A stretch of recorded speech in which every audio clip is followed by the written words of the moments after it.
It just was odd to me because he was the one that gave me like the introduction of her and said, oh, you should talk with this person and he put me in charge. And that's like, that's your colleague in a different, the lab branch. All I wanted was the denominator data that ABC cites that they use in their reports every year to come up with the rates. Yeah. And so she told me, you can go the census data and then I said, yes, that's how I assumed you guys calculate this. And she was told, you can go and Greg? the counties that are from in our figured out a way to make it work. Yeah. Then you can go Thank you. and publicly say, What do you up to today?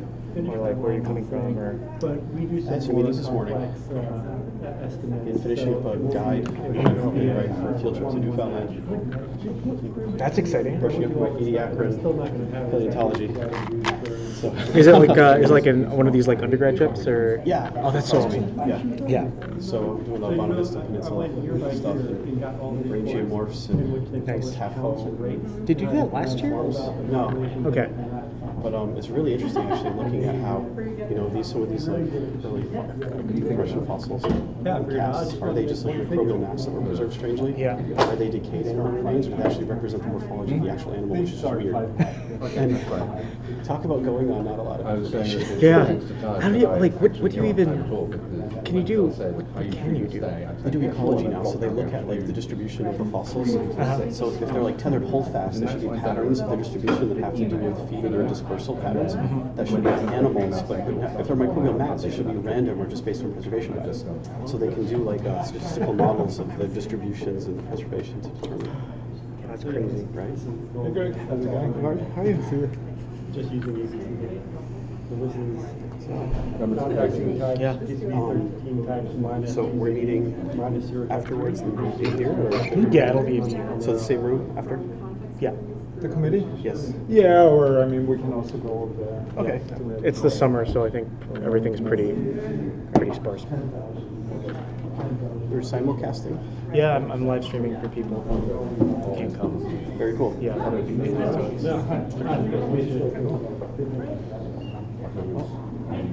Hello. Good luck. Thank you. One of the best eccentric billionaires.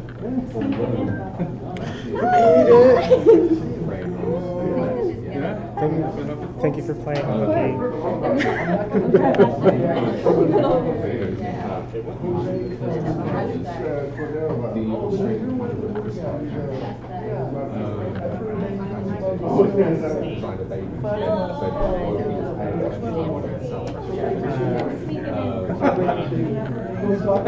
I'd love to.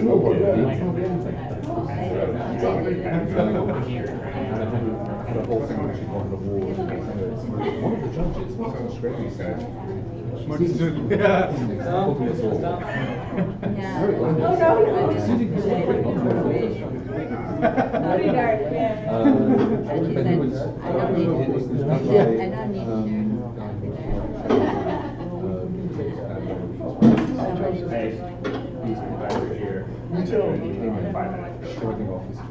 I got it. I'm on the list.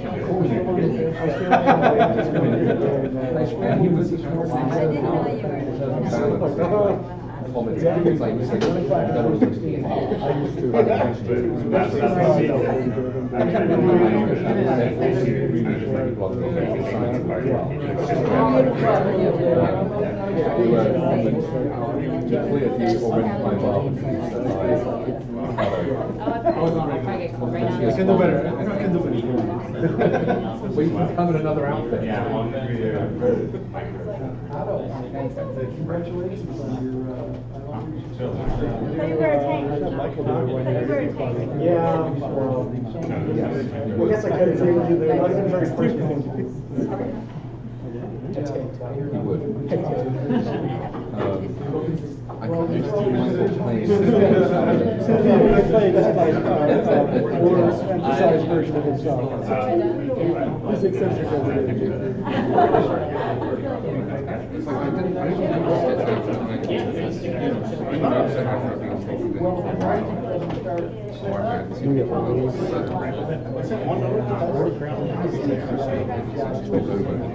Well,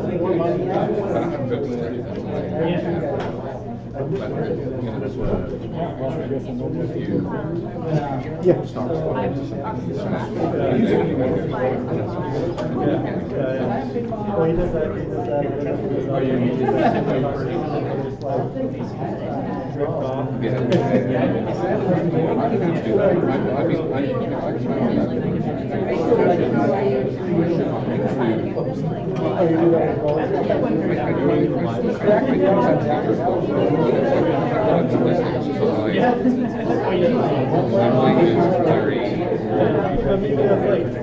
Dirty bathroom. I'm talking about like when somebody's talking.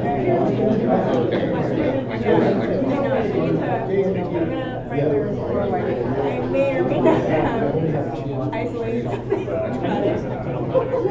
And apart. I love what I learned, but I think that's what it's pretty cool. It's interesting. Most of it's pretty out there.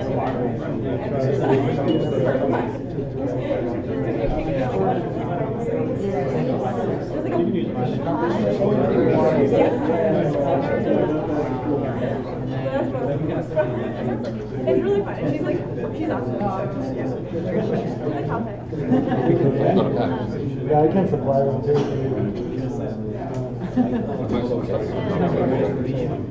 Yeah, it's like Pete, like tomorrow's the last day of my last week. And then on Monday, and then I rode back on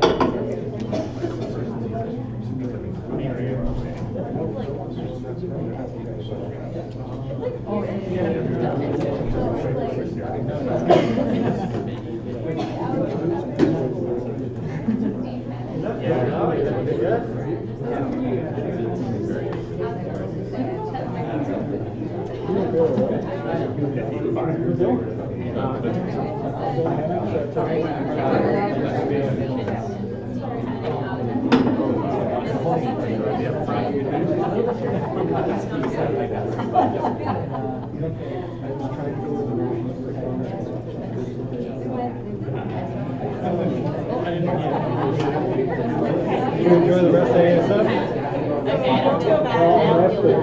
Oh, did you really win the day of my talk? Oh, I like the talk. It was really good. Yeah, I was going to say, I'm going to see more of it today, right? Yeah, unfortunately. I hate them.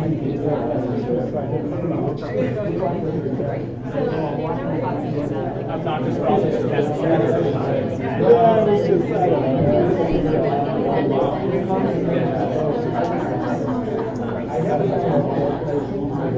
Yes, it is. Exactly. You have to. You can only satisfy one party.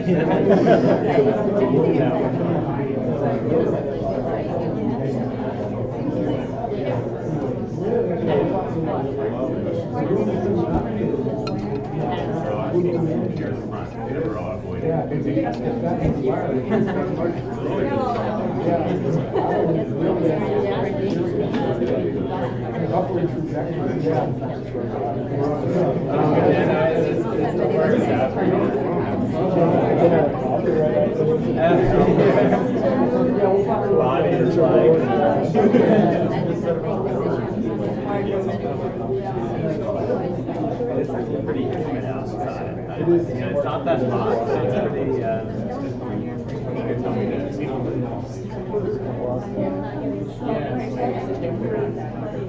It's pretty.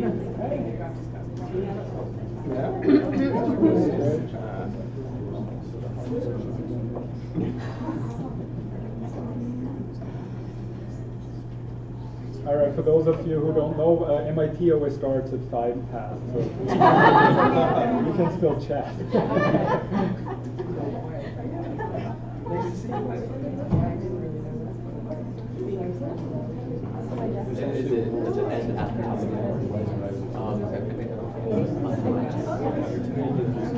I actually like the BSM pretty well. Yeah, I mean, it's, of course, it's a big meeting, so. Yeah, I've always liked it because I always used to sessions.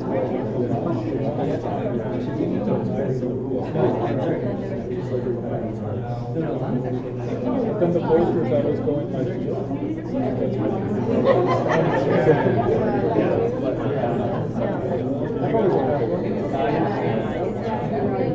Yeah, it's like the first session I had a nice chat with this guy that was trying to grow bacteria in like Mars-like conditions or whatever, you know, there's like oh, yeah, the perchlorate. It's a pretty nasty thing, yeah. But it's, you know, super exciting. I can't remember what I said. It's like 20. I mean, it's like, And I wouldn't know what it's for.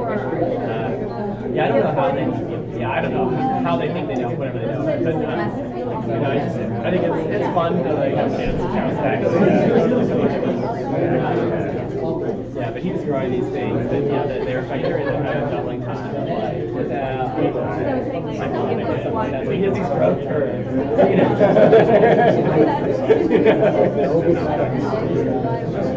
He was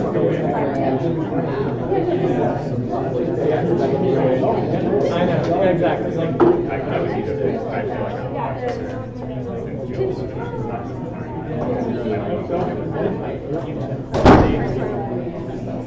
All right, I would like to welcome you all to Phil Arevalo's thesis defense.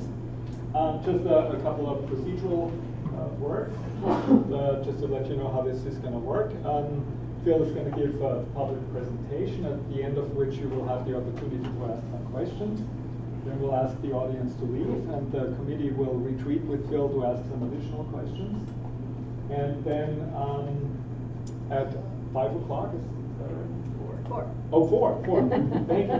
4 o'clock, we'll have a party to which you're all welcome to toast Phil's success. So Phil came to us from originally Brown University with a little stop in Woodhull, where he worked as a technician, where he experienced a lot of lab work. When he came here, he decided that lab work, done that, and he did his thesis entirely in silico, on the computer. But he tackled some really amazingly difficult and interesting questions, and he'll tell you all about it. I just want to say a couple of personal words about Phil. It was a real pleasure having him in the lab. He is just really a great person. He's incredibly smart. He was a real connector in the lab, helped out a tremendous number of people very selflessly, I should say. And he's just a great guy to have around. He has a great sense of humor. I want to show you an example of that. Sometimes it's threatening. And he displays a real depth of knowledge, an example of which I want to show you too.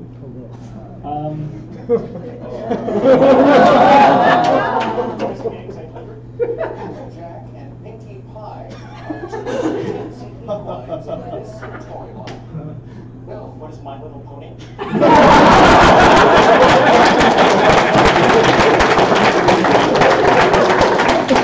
I raised my pace. I think he stopped us all.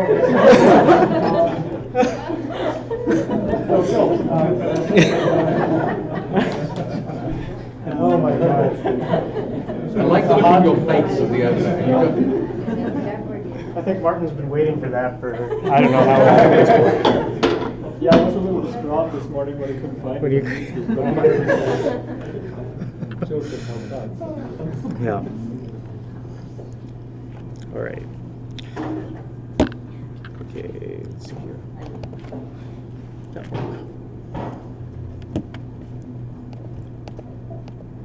No, that's fine. I'm trying to live stream this to like other people too, and I would just write a quick code. yeah, I can't. No, I wish I could do that. Well, that's fine. Hopefully, they can understand what I'm saying just from talking. All right. So thank you, Martin, for that introduction. I really, really appreciate it. So today I'll be telling you about the work that I've been doing in the last 5 years about horizontal gene transfer as a cohesive force in microbial populations. And before I really get into the meat of this, I feel like it's worth dissecting the title itself to give people a general idea of what I mean. And so first, I guess, what is a population? I think Wikipedia actually has a pretty decent definition of what biologists mean when they think about populations. And I think this definition has three important parts. So a population is a summation of all the organisms of the same group or species. So we're talking about groups within a species here, which live in a particular geographical area. So there have to be ample opportunities for these organisms that belong to the same population to interact with each other and have the capability of interbreeding. So there's this notion that populations should have a shared gene pool, right? That all of the genes that are in one part of the population are somehow available to the rest of the population. And so why do we even care about having a definition like this? Why did biologists sort of set this definition up this way? And really the answer is that populations are these fundamental units of evolution and ecology. And what I mean by that in terms of evolution is that evolution is interested in how traits or genotypes or genes change over time. And we can look at the traits of an individual, but that doesn't really tell us anything about about evolution at all. What we're really interested in is a distribution of traits across a population and seeing how that distribution changes over time. Similarly, in ecology, ecologists are interested in how different, in this case, populations or organisms interact with each other and with the environment. And so one sort of classic ecological example of such an interaction is a predator-prey interaction. So here we have wolves hunting bison. And one thing we might be interested in that's really common is looking at how the number of predators change with the number of prey, right? As you get more prey, that allows more predators to come up, but then they sort of overshoot, and the prey population starts dropping, and then the predator population starts dropping, and so on and so forth. But with something like wolves, we can't just look at all wolves, and we can't just look at all bison, because wolves are globally distributed. So we have to really be paying attention to, this graph would not make any sense unless we picked a locally co-occurring population of predators. So that's basically the overview of populations for I guess what you would call big organisms. So what does this have to do with microbes, or how do we think about this in microbes? Well, it turns out that there's a problem in that we don't really have a good definition of what a population is in microbes. And so let's return to the Wikipedia definition and look at some particular parts of this.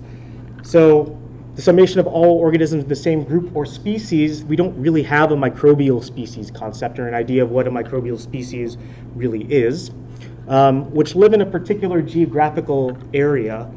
There's a famous hypothesis, or conjecture hypothesis, the Bass-Becking hypothesis, that states that for microbes, everything is everywhere and the environment selects.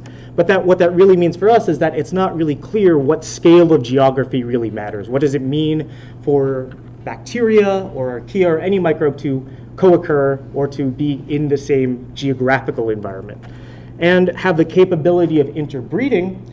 This really isn't well defined for microbes, obviously, because interbreeding implies some kind of sexual reproduction where you have parents producing offspring, and that doesn't happen with microbes, although there are other means by which microbes can exchange genetic material, like horizontal gene transfer, which I'll get to in a second. But the basic problem is that populations are these fundamental units of evolution and ecology, but we don't have a good definition of what a microbial population is. So I mentioned horizontal gene transfer, and what does that mean? So traditionally, in the way that Darwin thought about how evolution works and the way that most of us do, is this idea of a tree-like pattern of branching by descent, right? There's some common ancestor for all life, and it branches off through speciation process and adaptation into a bunch of different types of organisms. And it's this idea that there's vertical descent that's happening, passing from parents to offspring. But in microbes, we know that there's these many processes that mitigate something called horizontal gene transfer, which is the ability of microbes to actually basically trade genes with each other. And so And these are just sort of three of the main ways in which genes can be traded between bacteria.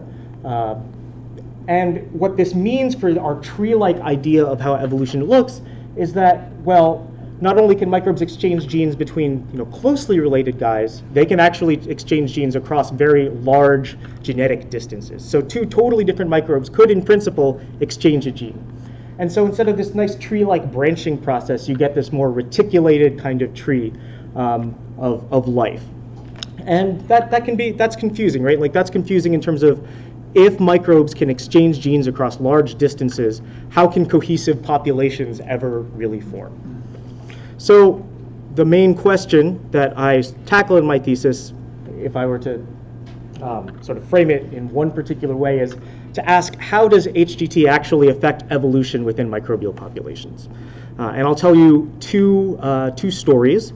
One about identifying populations using gene flow, which is just another word in this context for horizontal gene transfer.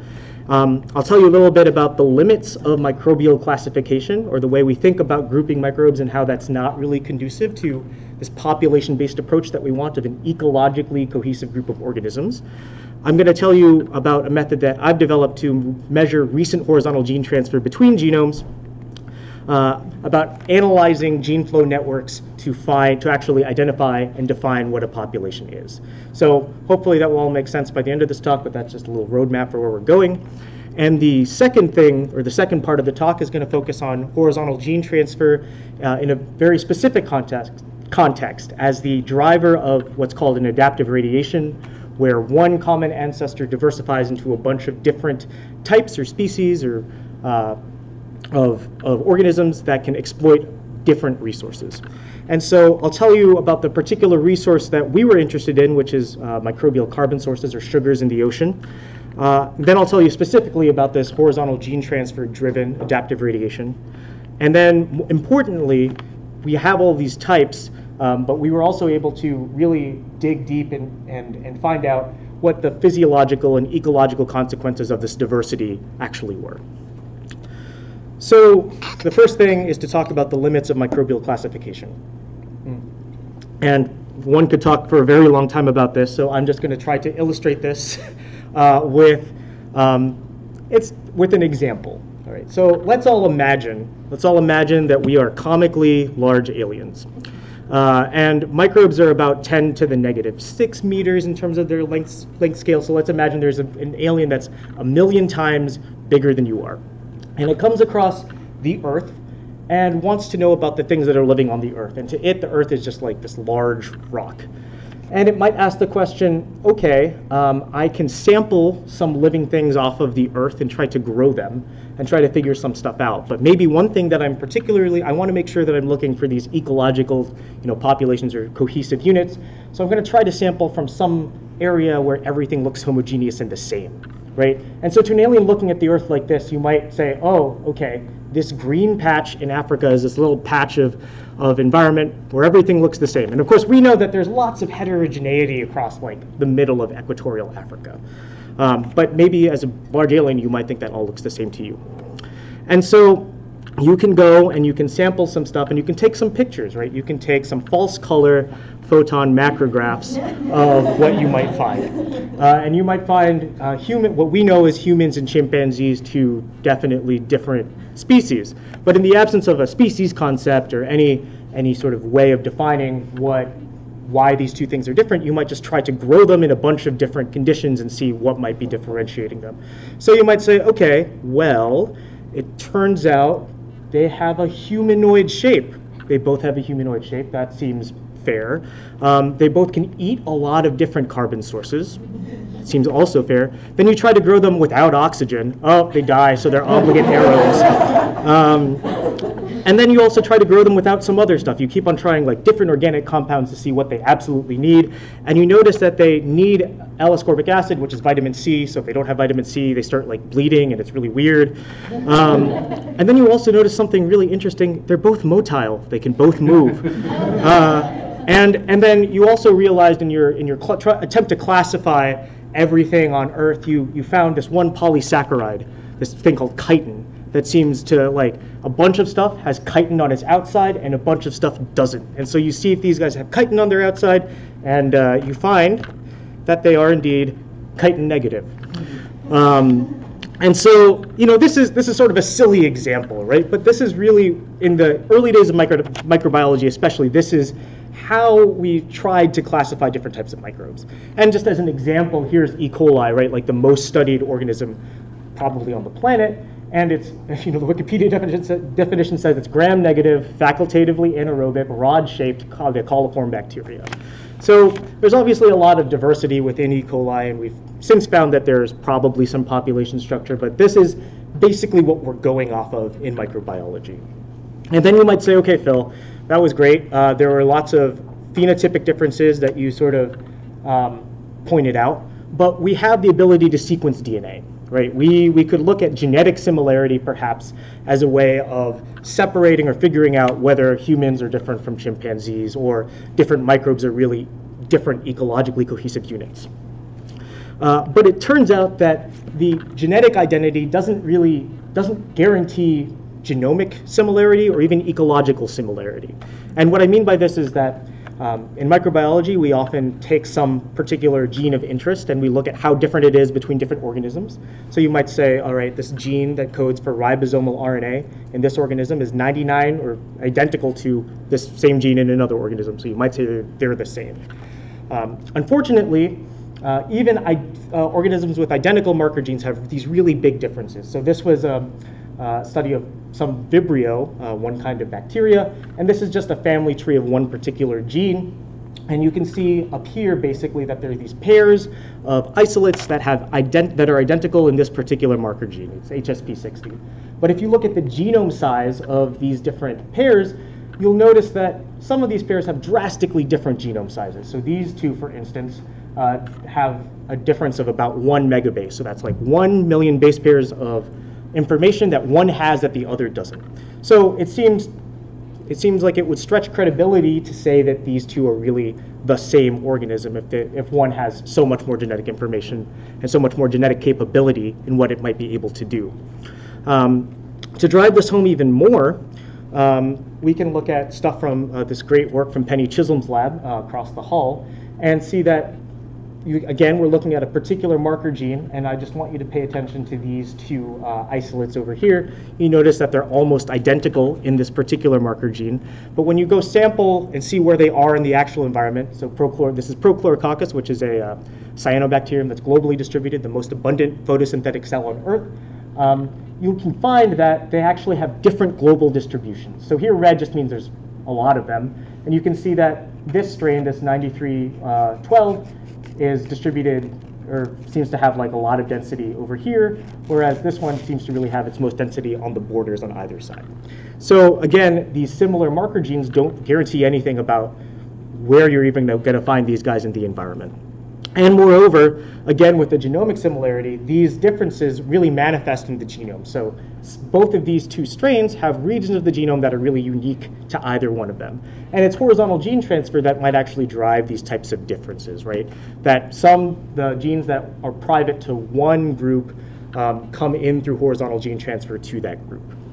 So it seems like gene flow might be one thing that really disrupts population boundaries, right? It makes different organisms more different from each other, and it makes it really hard to define, in terms of genetic information, what a population really is.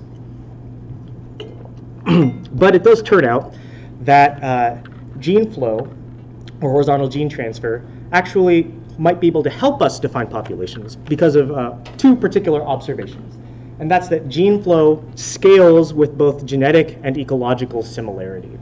And so what I mean by that is, for instance, genetic similarity. We can look at this really well-known relationship between sequence divergence and what's called the relative recombination rate. So this is just a measure of how efficient the incorporation of foreign DNA into a genome is. So less efficient going down. And just notice that this is also on a log scale. So the more divergent your DNA sequence is, the less likely it is to be incorporated into your genome. So organisms that are very similar genetically are going to have a higher likelihood of actually exchanging DNA successfully.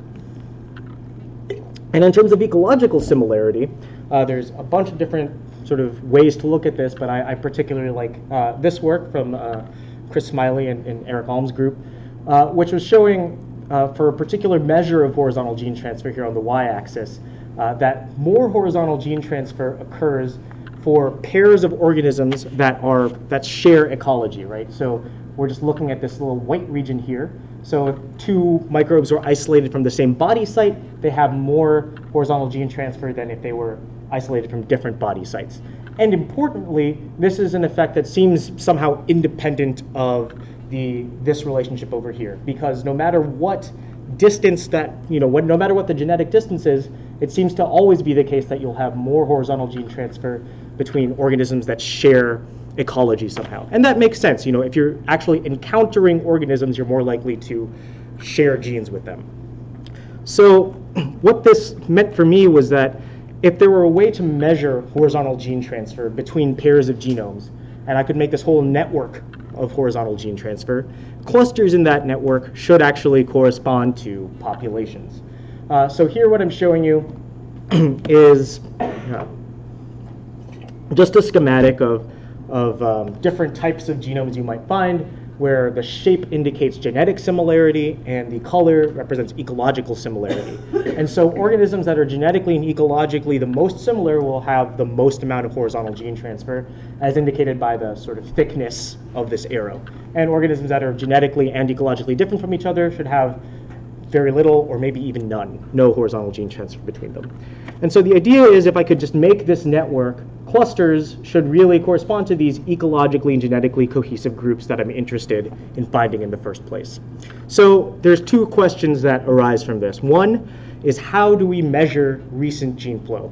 The reason that I'm not going to get too much into this in this talk, but we're interested in recent gene flow because we're really interested in what the population structure is right now. That's one way to think about it. So how do we measure that? And then the second question is, does this actually work, right? So there are examples where we have identified ecologically cohesive populations, but through a lot of sampling and a lot of measurement of relevant ecological factors and fine-scale genetic work. So if I can use those as test cases, does my method sort of identify the same things? So we're going to go for a little bit of a deep dive now. So brace yourselves. So the approach that I took to measure recent gene flow was to use this idea of looking at identical genomic regions between pairs of genomes. So you can take two genomes and you can align them against each other, and you will find that there are mutations that separate them or that make them different from each other at a particular position. And moreover, around those mutations, there's going to be these regions of identity, where the sequences are exactly identical to each other. And basically, these regions can be identical for two reasons. One, they can be identical by descent. In other words, they were inherited and they're similar because they're from the same lineage. Or they can be identical by recent horizontal gene transfer between these two genomes. In other words, if two genomes have recently experienced a horizontal gene transfer, they should share that region of DNA. It should be exactly the same. And so the next question is, what is one way that we can distinguish between these two things? So first, we're going to talk about identity by descent. And assuming a constant mutation rate between genomes, the size distribution of these identical regions between genomes should be exponentially distributed if there's no gene flow happening. And to illustrate what that really means, again, we're looking at two genomes where there's mutations separating them. And I'm looking particularly at the distribution of these Rs, or the length between mutations. And it's this length distribution that should be exponentially distributed. And this actually allows us to come up with an expression for F, which is the fraction of an alignment of two genomes, one pair of genomes, that's in an identical region greater than some arbitrary size R. And to illustrate exactly what this means, it's easiest to just look at the plots. So again, in the absence of gene flow, we're going to be looking, for the rest of this next part of the talk, we're going to be looking at a lot of plots like this. So on the y-axis is that F that I just showed you, the fraction of a genome alignment between a pair of genomes, and the x-axis is the minimum identical region size. So what I mean is that if I take two genomes and I find a point on the graph over here, that means that 80% of that genome alignment occurs in an identical region of 600 base pairs or greater. Right? And so we can graph that expectation that I just showed you of in the absence of gene flow, what would happen. And then we can also just that's what this expression is. And just to sort of convince ourselves that like we did the math right, we could just simulate two genomes undergoing no transfer and just mutations happening and see what that distribution looks like. So this is the simulation distribution. And this is just really showing that, this null model really is indicating what's happening in the absence of transfer. Okay, so we have some baseline expectation now. The next question is what happens with horizontal gene transfer? And my thought was that horizontal gene transfer should bias this distribution towards longer regions, right? And again, we're looking at this distribution of identical regions between mutations. But if we have horizontal gene transfer between the genomes, for instance, something like this, now these two mutations are gone and this is now a big identical region, you can see that now the distribution is biased towards a longer segment. And so again, to sort of show that this is what will happen, we can turn to simulations again.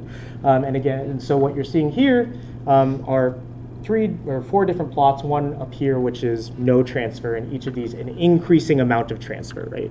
So I'll describe the simulation a little bit later, but basically what you need to know is that I just transfer some identical regions into these pairs of genomes, and I do find that the simulated distributions really are enriched for longer regions when you do have horizontal gene transfer.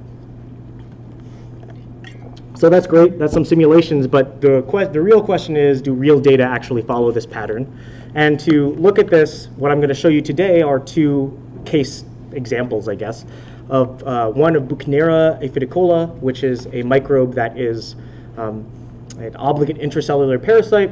There is no recombination or horizontal gene transfer that we know of that's happening in Buchnera, so this should match our null model.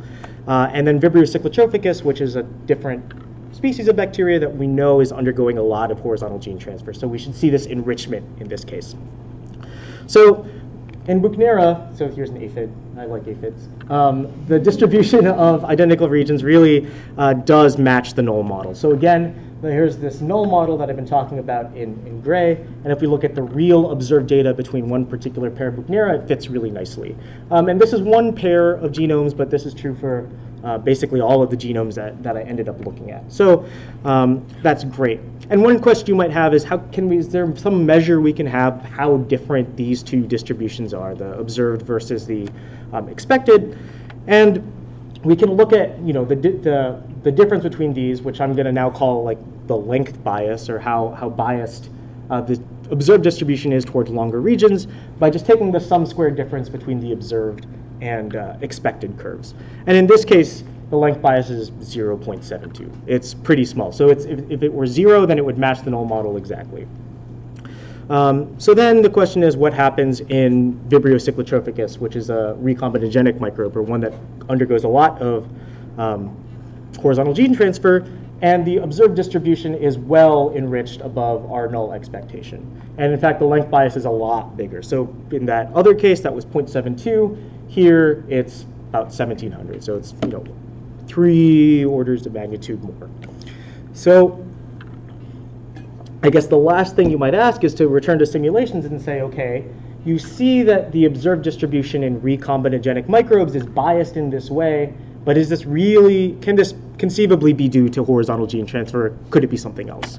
And so one thing we can do is we can just simulate HGT again and see if we can get a simulation to match this observed distribution.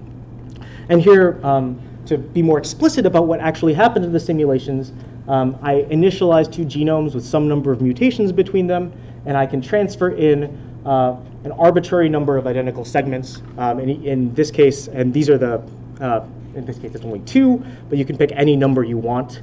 And you can vary the size of those fragments according to a distribution. So the other parameter, aside from the number of transfers, is the average size of the transferred fragment.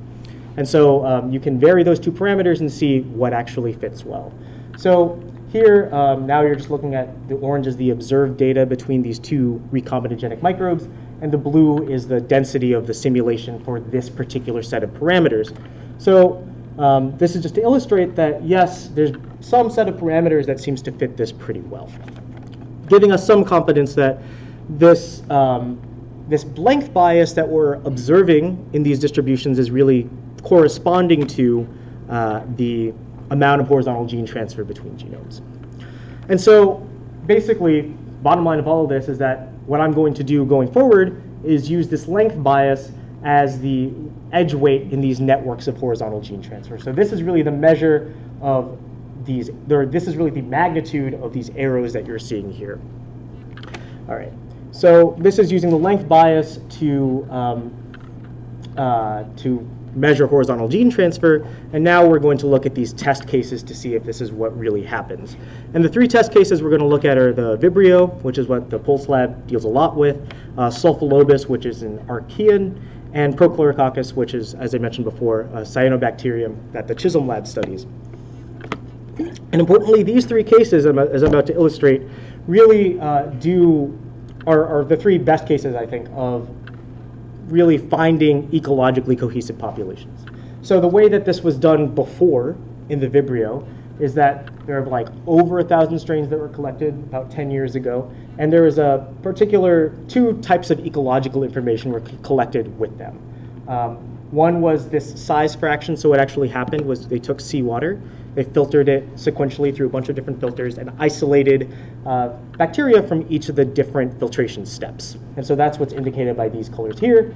And they also kept track of whether they were isolated in the spring or the fall. And you can take, this is just the family tree or the phylogenetic tree of all of one particular marker gene of all of those isolates, and you can see there's tons of diversity. And you can overlay both this seasonality and this size fraction information.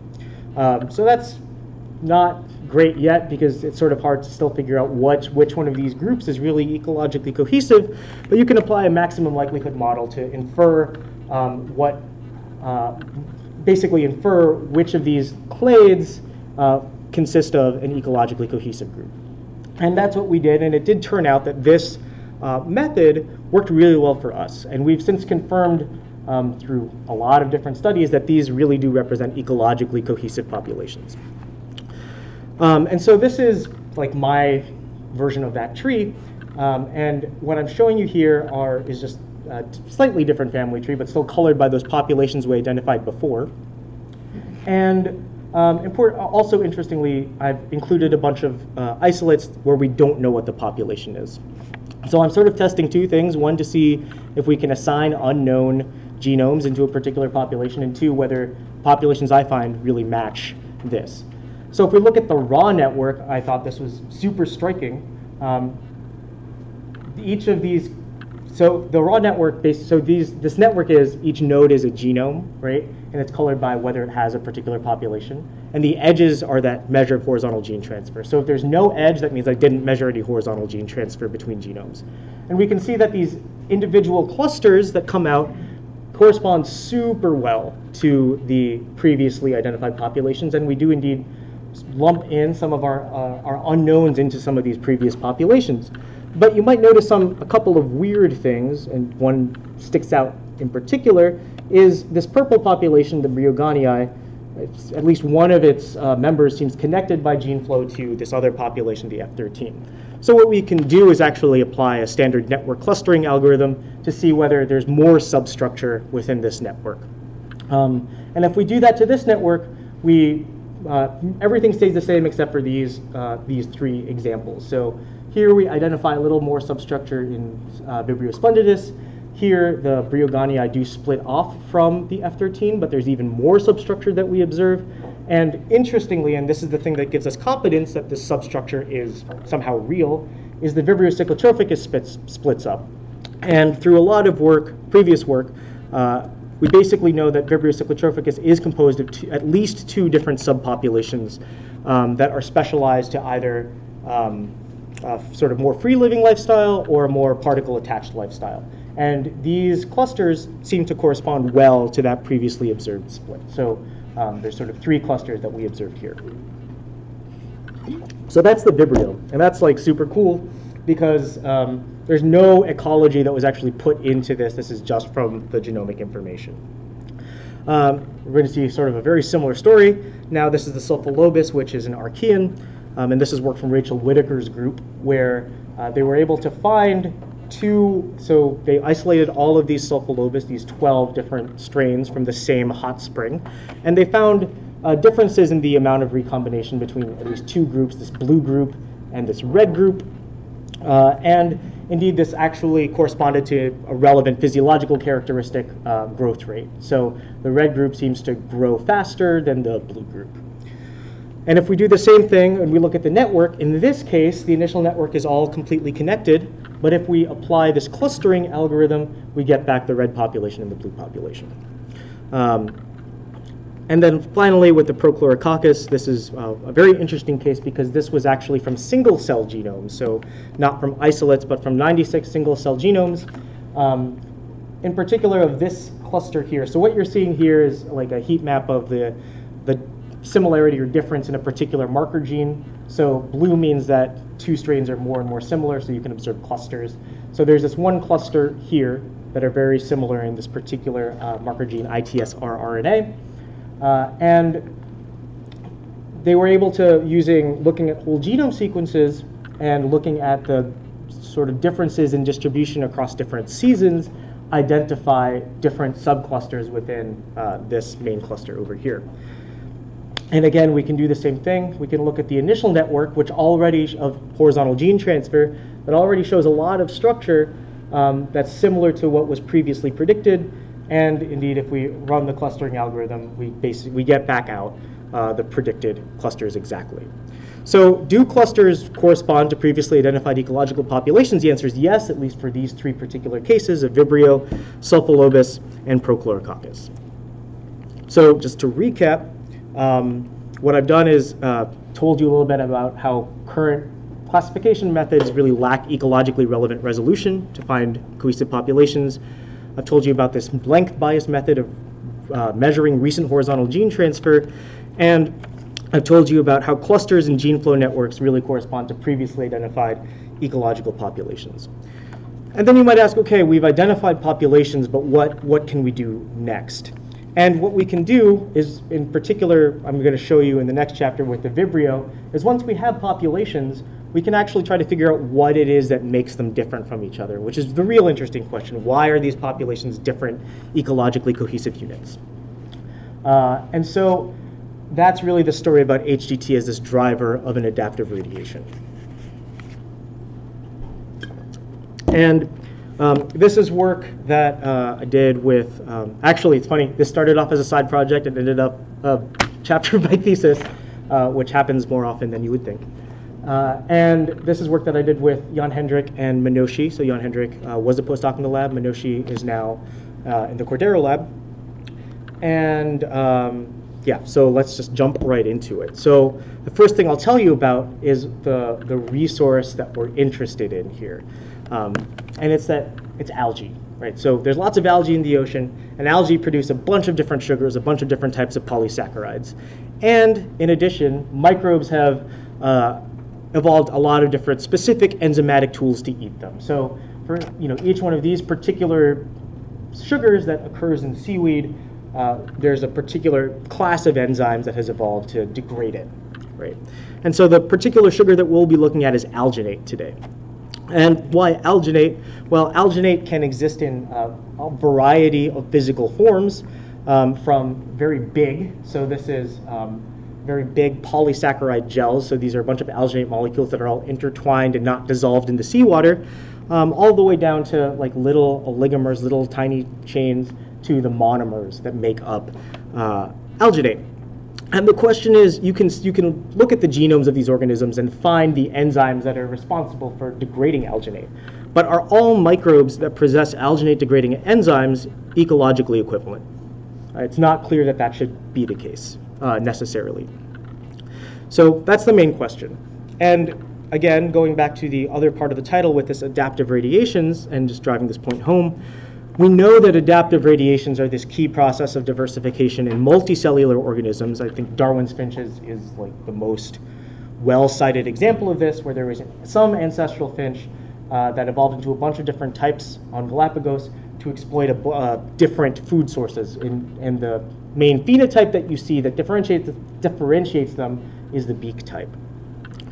So right, this one likes big seeds and this one likes small seeds. But the question is, what about microbes? So there hasn't been that much work in seeing whether the same process happens in microbes. So you wonder whether, if you have two microbes, does this one like big sugars and does that one like small sugars? So do Vibrio have different alginate beaks, and do they have different habitat preferences? That's the first question. So how do we think about what an alginate beak is, or what the equivalent of that might be? Well, it turns out that the enzymes to degrade alginate come in two big forms. One are these oligoalginate lyases, and the other are the alginate lyases. And the basic difference is that the oligoalginate lyases like to cleave alginate on the outside. So they like to just chew little monomers off of the end. The alginate lyases are endoenzymes, so they like to cleave alginate in the middle of the actual alginate molecule. So the product you get from here are like little small monomers that you can use in biochemical pathways. And here you're cleaving big pieces into slightly smaller pieces that probably need more processing. So we can look at what the distribution of these enzymes look like in our collection of Vibrio. And so this is just looking at the presence and absence in these different populations of Vibrio. And we see that there's like a large diversity. So the blue and the red here are the oligoalginate lyases, the one that chew at the ends, and the yellow and the green are the alginate lyases, which chew in the middle. And I'll point out some different types that you might observe. So for instance, sometimes you might see, like with the Vibrio briuganii, this huge assortment of enzymes of all kinds and it's a huge assortment of enzymes, period. I'll just say that. But then you might see the polar opposite of that. There's some that don't have any of the enzymes at all. So they just don't have the beak, for instance. You might see some that only have the oligoalginate lyases, so only the enzymes that chew at the ends. And then you might also see some intermediate types that have they have the oligoalginate lyases, and they have some intermediate number of alginate lyases. So there's already a great diversity that we see here. And moreover, this diversity really, in some way, seems correlated to the habitat that these organisms are from. So for instance, the briuganii, which have the most alginate lyases, were basically exclusively found on algae. So they really seem to be, for instance, algae specialists, while this one might be more of an algae generalist. But we'll see how that plays out in a second. But first, how did this diversity actually arise, right? So there's all these different pathways that seem to have assembled, but there's lots of different theories about how this could happen. So, for instance, you could get all these new copies through duplicating the same gene a bunch of times. Or there could have been, this guy that doesn't have the pathway could have lost the pathway, or could never have had it before. Or is it horizontal gene transfer, right? Are these pathways getting shuffled around among all these populations by trading genes? And one way we can look at that is to use a technique called phylogenetic reconciliation. So that basically means using some kind of reference family tree or reference phylogeny. So this is just all of the Vibrio and one particular gene, the tree of a particular gene.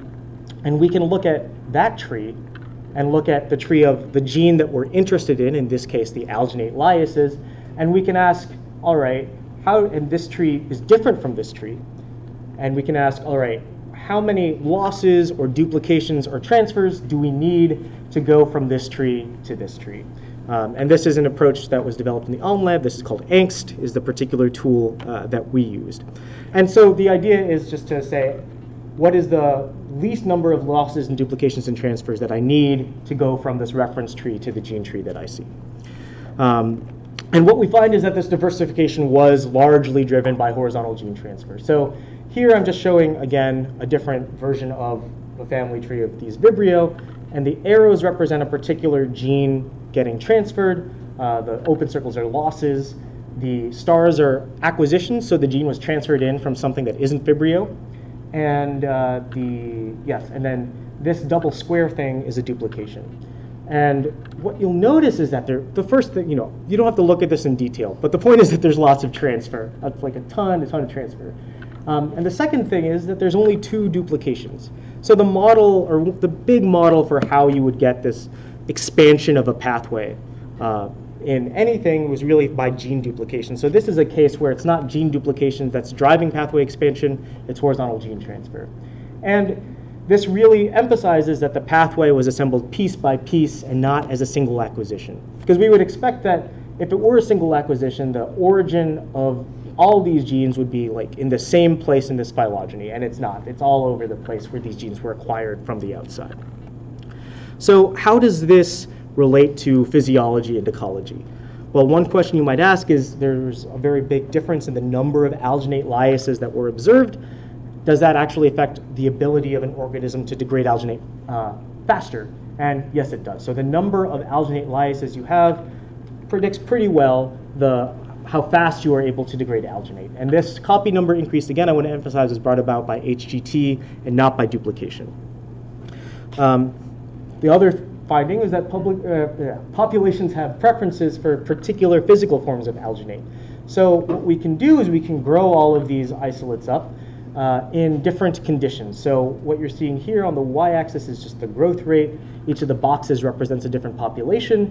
And the x-axis, going from left to right in each box, represents an increasing molecular weight of alginate. So if you remember at the beginning, I told you that alginate could exist in a bunch of different physical forms. So this is the small stuff on the left to the big stuff on the right. And you can see, for instance, the Brioganii, which are the ones that have this whole repertoire, really seem to grow best on big pieces of alginate. So they're really specialized as big alginate eaters. Whereas some that only have the oligoalginate lyases, like the F10, are really specialized to eat only small pieces of alginate. And the ones that have some kind of intermediate frequency seem to they're more generalist. They don't really care what size of alginate they're growing on. But also, interestingly, there's lots of variability that you might observe. For instance, in the Splendidus, for how well they grow on different types of alginate. And that sort of within population variability is also interesting in that further differentiation exists within these populations depending on where the enzyme is actually localized. So what you can do, what we noticed was that if you're growing a bunch of these strains, they differ in how fast they start growing, right? This is the difference in lag phase that this graph indicates. So some strains some strains don't take any time at all to start growing an alginate of different sizes, while some have a long lag phase only on big pieces of alginate. So they take longer to degrade big pieces of alginate. And what we found was that this was due to these, the guys that have a very short lag phase are able to secrete their enzyme out into the polysaccharide matrix. So what we see here is the enzyme activity of these alginate lyases is really localized to the secreted fraction of these cultures. And this is really the most, I guess, visual interpretation of this is these halos indicate how far an enzyme has been secreted. And you can see that for these guys that have the short lag phase, you really have these big halos, indicating that they are really secreting these enzymes into the environment, allowing them to access more alginate more quickly. And so what this really is a model for resource partitioning on alginate. So we sort of classified a few different types here. So you could be a pioneer, like these Brioganii, for instance, or that 13-bio, or that other super producer of secreted enzyme that's really good at eating big pieces of alginate, is really well adapted to initially getting to algae. Or you could be a harvester, and that depends on the work of the pioneer to break up your alginate into slightly smaller pieces in order for you to be able to eat it. Or you could be a scavenger who's basically just getting the little tiny scraps like the Vibrio F10 that only have these, this small enzyme complement. Or you could just not have it at all, right? So this is a really cool finding, and again enabled by our ability to identify populations and look at what the fine scale differences were between them. So the diversity of algal polysaccharides provides many opportunities for niche specification. Vibrio have a large repertoire of these alginate beaks that arose primarily through horizontal gene transfer, And these different repertoires differentiate populations by allowing them to specialize on particular physical forms of this alginate. And the take-home message of all of this is that if we can identify populations, then we can really start to understand what are the fine-scale things that differentiate them for real. So what I'm talking about here is what we like to call what some people call a reverse ecology approach, where you identify populations first, and based on their genetic makeup, you can form hypotheses that you can then actually test to see how well, to actually understand what it is that's really differentiating populations. Okay, so now for acknowledgements. The microbiology program at MIT has been really amazing, and really want to thank my committee, Martin and Jeff and Greg and Bill. Thank you for coming here today. I want to in particular also thank Alan, who's been a really great mentor to me, Eric, who's been so helpful on so much of my work, and Otto as well. Otto, when I came to the lab, Otto was just finishing his postdoc with Martin, and Otto was my advisor when I rotated in Martin's lab. And this work somehow actually came off of the project I was doing in it was a weird observation that I had in looking at the data, and that I went off in a totally different direction. So thank you to Otto. And to Bonnie Lee, who just recently retired. She's our program admin, but she's absolutely amazing. And then I wanted to thank all the funding sources, but the most important funding source of all. MIT has been a really wonderful place to be a grad student, from the members of my program cohort to my lab mates, and the people in Parsons. Parsons has been really absolutely amazing, and to the GRT community. Thanks, Nina and Cheyenne, for coming, for all their love and support throughout the years. Aside from the MIT community, there's my college community. We go to lots of weddings together. That seems to be the big thing, and sometimes I sign wedding certificates. But these people have been really supportive of me, even from afar. And I just wanted a special shout out to Sarah, who has been a recent addition, and who has really made the last part of his PhD really, really great, and it's been so great to, I guess, like track with you in graduating and seeing, developing as a scientist and going off to Chicago and all of that. And last, I want to thank my family. That's my grandmother up there, and my family has been so supportive of me this whole time of being a scientist. This is going to sound crazy, but I wanted to be a microbiologist when I was in first grade. That's like 100% true, and that's changed a bunch of times, but I eventually came back to it, and my parents gave me my first microscope, which I haven't, now I do everything on a computer, so I don't know what that means anymore. But my cousin, and my extended family has also played a huge role in this. My cousin Christina, she gave me my first microscope slides. I couldn't tell you anything about histology aside from hamster brains look cool. My cousin Maria was really instrumental in taking me outdoors and learning about how wonderful the diversity of life is in general. And my sister Grace, who works at UCLA as a biologist, has also been a wonderful and important part of me getting through this and choosing this as a career. Yeah. So with that, I'll leave you with this, and I will take questions.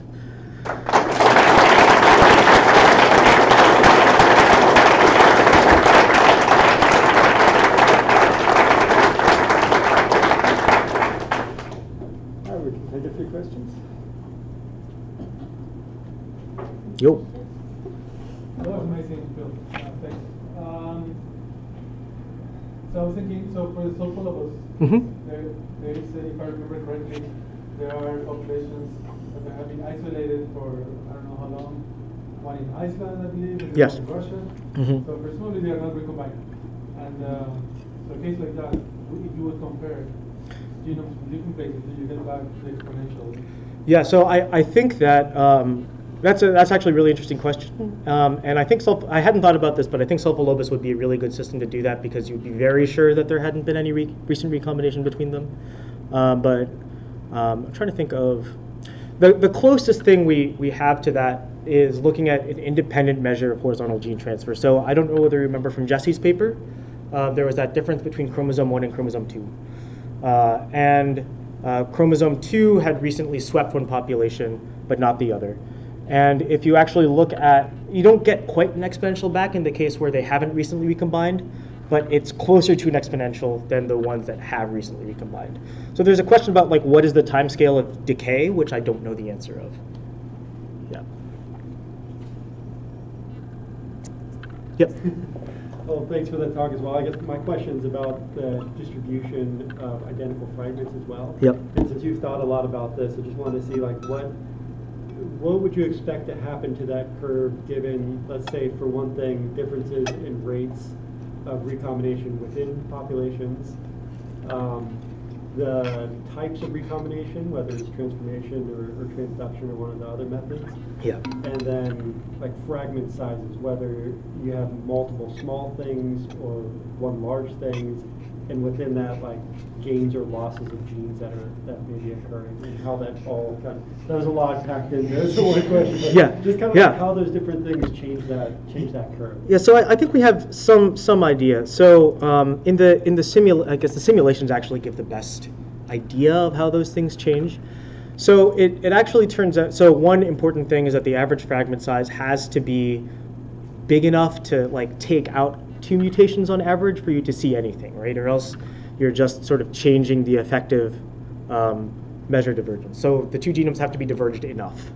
The second thing with fragment sizes, so I think even if it is the case that, so with like transduction, for instance, I think transduction or conjugation, you're probably going to get huge fragments, right? You're probably going to be biased towards that.